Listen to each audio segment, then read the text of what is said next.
So one thing I learned through the schoolwork that I'm doing and that I plan to utilize within my practice, my future practice for mental health, um, is the ABC model. The ABC model is there to help you through ideas that you're stuck on. So whether it's emotional, mental, whatever, something that occurred in your life that you're not able to get past. And it could be anything. In my case, it was my son losing Morgan. Um, so the concept behind it is that A is the action that has occurred. In my case, losing my child. C is the consequences of that action.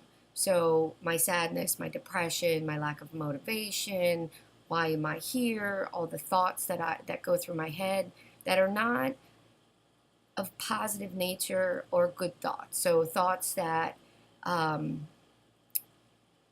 are unhealthy for us, which when we have unhealthy thoughts, we tend to have physical problems as well as emotional problems.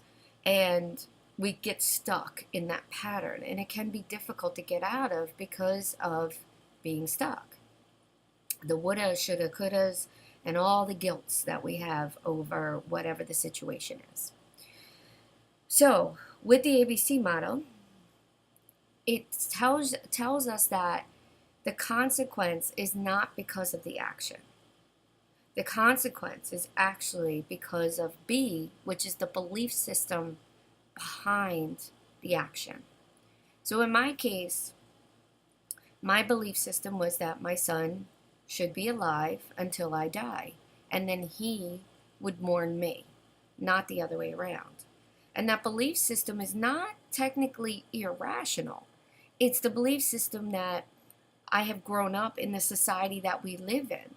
Ever since modern medicine, we have lived in a society of great fortune when it comes to mortality.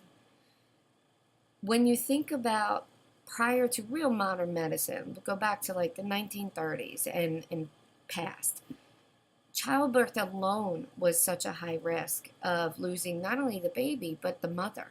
And then you had all the diseases and health issues and everything else that modern medicine has since, for the most part, demolished. So my belief system is not irrational for our times, but it technically is, because who's to say when we should go or not? And some of those decisions, most of those decisions, are based upon our own actions and things that we are choosing to do to ourselves.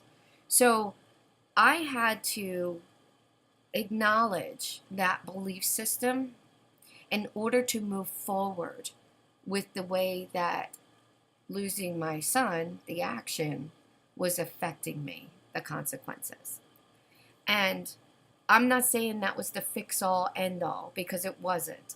But what it did do was help change my thinking process. Because in the end, we truly do believe all our own thoughts.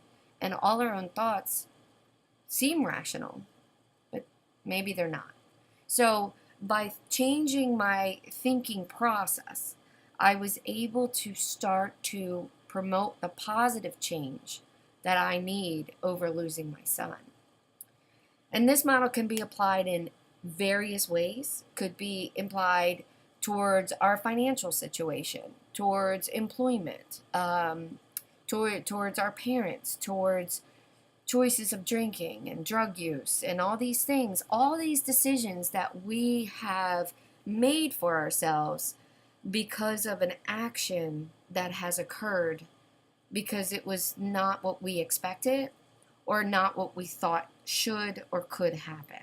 So when I learned that in my studies, it immediately hit me and resonated with me in such a strong way that it actually helped. So I'm sharing this here with you so that way you all can start to really think about some things you're stuck on, whether it's a small thing in your mind or a very large hit. Start to process it and think of it that way. Think about what is the belief system that you had about that action. And then, why do you have that belief system? And then rationally think about, is that rational to continue to hold on to? Because when we can let go of things that are not beneficial for us, we become healthier and happier.